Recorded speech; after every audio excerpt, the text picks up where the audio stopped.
Selamat pagi, perkenalkan nama saya Francisco Ampusunggu dengan NIM 333240094. Di sini saya akan menjelaskan tugas mingguan Praktikum Statistika 2 Shift 3 Modul 1 yaitu estimasi parameter. Nah, pada soal yang pertama, dari 700 pengguna aplikasi belanja online yang disurvei, diketahui 455 orang menggunakan metode pembayaran transfer bank. Tentukan interval kepercayaan 90% untuk proporsi sesungguhnya pengguna aplikasi yang menggunakan transfer bank. Nah, untuk soal yang pertama ini termasuk estimasi satu proporsi. Nah, untuk N atau jumlah sampelnya ini ada 700. Terus untuk X atau pengguna transfer bank itu ada 455.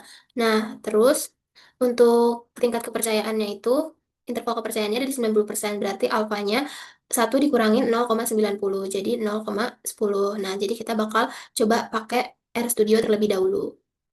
Nah, pertama kita bakal nyelesain pakai software RStudio terlebih dahulu. Nah, pada soal yang pertama, dia itu estimasi satu proporsi. Nah, diketahui tadi number of sample-nya 700, terus habis itu number of events-nya itu 455, di mana ada 455 orang pakai transfer bank. Nah, habis itu estimasi promosi sampel, X1 dibagi sama N1 atau number of events-nya dibagi sama number of sampelnya. Habis itu alfanya 0,10 karena tadi tingkat interval kepercayaannya 90%. Jadi alfanya 1 dikurang 0,90 jadi 0,10.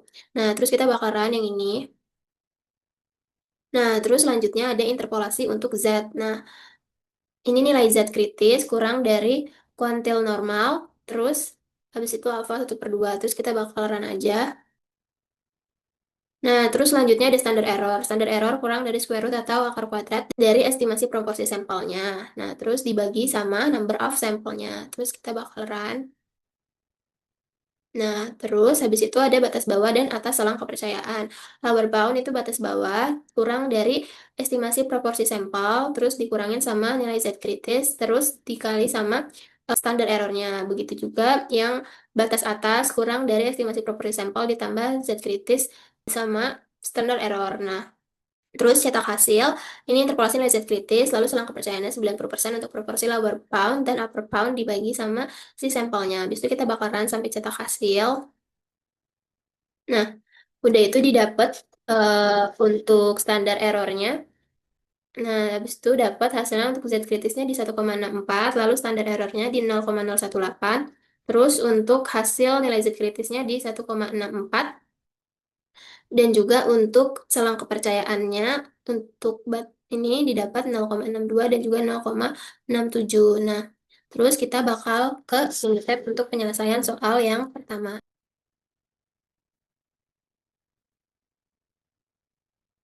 Nah, terus kita bakal pilih stat, kita pilih basic stat, terus kita pilih yang satu proportion. Nah, habis itu kita pilih di ini summarize data, terus kita masukin number of events-nya tadi di 455, terus number of trials-nya di 700. Nah, habis itu kita klik option, kita atur confidence levelnya di 90. Nah, habis itu kita pilih metodenya di normal approximation, habis itu kita klik OK. Nah, didapat di sini hasilnya di 0,62 dan juga 0,67. Nah, sama kayak di RStudio tadi ya. Dimana didapat hasilnya 0,62 juga 0,67. Jadi dapat disimpulin dengan tingkat kepercayaan 90%, batas bawahnya ada di 0,62 atau 62%, untuk batas atasnya di 0,67 atau 67,9%. Nah, selanjutnya kita bakal selesai yang nomor 2. Nah, di sini ada penelitian untuk membandingkan minat penonton film bioskop antara pria dan wanita. Dari 450 responden pria, terdapat 260 orang yang rutin menonton film bioskop. Dari 500 responden wanita, terdapat 110 orang yang rutin menonton film bioskop. Tentukan interval kepercayaan 95% untuk selisih proporsi sesungguhnya antara pria dan wanita yang rutin menonton film bioskop. Nah, di sini termasuk estimasi selisih dua proporsi. Nah, kita bakal selesaiin pakai RStudio terlebih dahulu. Nah, di mana di soal tadi dia itu termasuk estimasi selisih dua proporsi. Nah, diketahui sampel prianya ada di 450 sampel pertama, terus untuk pria yang rutin nonton ada di 260. Nah, sedangkan untuk yang sampel kedua itu sampel wanita di mana ada 500 sampel wanita dan 110 wanita yang rutin nonton. Nah, terus kita bakal run dulu. Oh ya, alfanya ini di 0,05 karena tadi tingkat kepercayaannya 95%. Jadi alfanya 1 dikurang 0,95 yaitu 0,05. Nah, terus habis itu kita ke selisih proporsi kurang dari estimasi proporsi sampel kelompok satu dan 2. Nah, terus untuk standar errornya kurang dari square root atau akar kuadrat dari estimasi proporsi sampel satu dan juga estimasi proporsi sampel 2. Nah, terus kita bakal run. Nah, selanjutnya, Z kritis untuk alfa dibagi 2 sama dengan 0,25 karena tadi interval kepercayaannya 95, jadi alfanya 0,05, terus dibagi 2 jadi 0,025. Ini Z kritis kurang dari kontur normal, alfa 2/2, jadi kita bakal run. Nah, habis itu ke batas bawah dan atas selang kepercayaan. Batas bawahnya kurang dari selisih proporsi, dikurangin sama nilai Z kritis, terus standar error, dikali standar error, terus habis itu batas atasnya kurang dari selisih proporsi, ditambah Z kritis dikali standar errornya juga. Terus kita bakal cetak hasil untuk selang kepercayaan 90% untuk selisih proporsi, untuk nampilin batas bawah dan juga batas atasnya. Nah, kita bakal run sampai cetak hasil.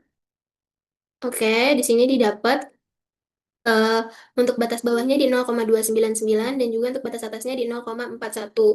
Di mana tadi didapat nilai Z kritisnya di 1,95 dan juga standar errornya di 0,029. Nah, selanjutnya kita bakal coba pakai software Minitab. Ini kita ganti jadi soal 1_nim aku. Nah, terus kita selesaiin yang nomor 2.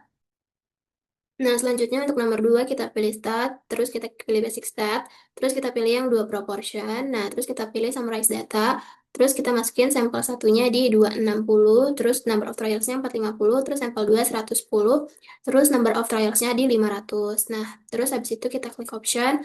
Nah, karena confidence levelnya udah 95 sama kayak soal, jadi kita bakal klik OK. Nah, terus kita klik OK. Nah, terus di sini hasilnya sama kayak di RStudio sebelumnya, ini ada di 0,299 untuk batas bawah dan juga batas atasnya di 0,416. Nah, kita buka lagi yang dari RStudio 0,299 dan juga 0,416. Nah, selanjutnya untuk nomor 3, sebanyak 9 komponen elektronik dipilih secara acak dari suatu proses produksi. Dari pengujian diperoleh simpangan baku umur pakai sebesar 1,2 jam. Diasumsikan umur pakai komponen berdistribusi normal.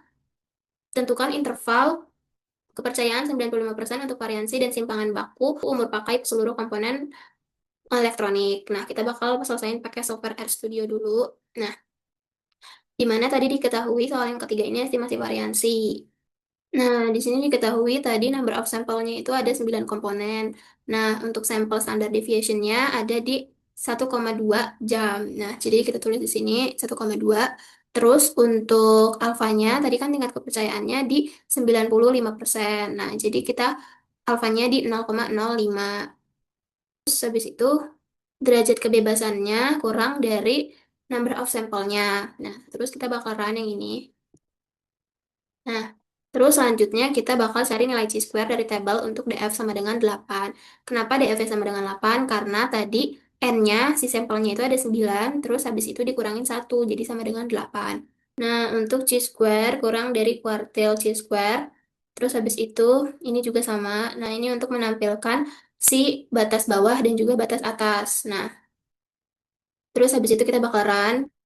Nah, selanjutnya kita bakal hitung interval kepercayaan untuk variansi. Nah, di sini ada di mana batas bawah interval kepercayaan variansi kurang dari n dibagi sama si batas bawahnya. Lalu untuk batas atas interval kepercayaannya ini n dibagi juga sama si batas atasnya. Nah, terus kita bakalan.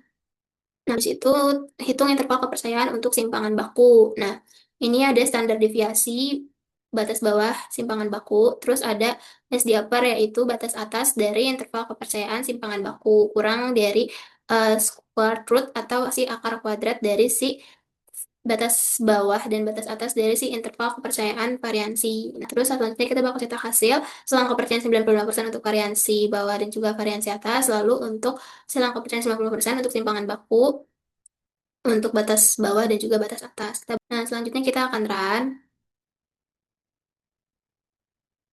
Nah, di sini didapat tadi untuk batas, nah untuk nilai chi-square untuk batas bawahnya ada di 17,53, terus untuk nilai chi-square untuk batas atasnya ada di 2,17, terus untuk selang kepercayaan 95% untuk variansi, untuk variansi lower bound, untuk variansi lower atau batas bawah kepercayaan variansi ada di 0,656. Lalu untuk batas atas interval kepercayaan variansi ada di 5,285. Terus lalu ada selang kepercayaan 90% untuk simpangan baku, di mana batas bawah interval kepercayaan simpangan bakunya ada di 0,810, lalu untuk batas atas interval kepercayaan simpangan bakunya ada di 2,298. Nah, kita bakal coba pakai software Minitab untuk penyelesaian soal nomor 3. Nah, ini kita ganti dulu jadi soal 2 underscore nim. Nah, terus kita bakal ke soal yang ketiga, di mana kita klik stat, terus kita pilih basic stat, terus kita pilih yang one variance. Habis itu kita pilih sample variance. Nah, terus kita masukin deh sample size-nya, yaitu 9, lalu sample variance-nya di 1,44. Nah, terus kita klik option. Nah, confidence level-nya udah di 95, lalu kita klik OK.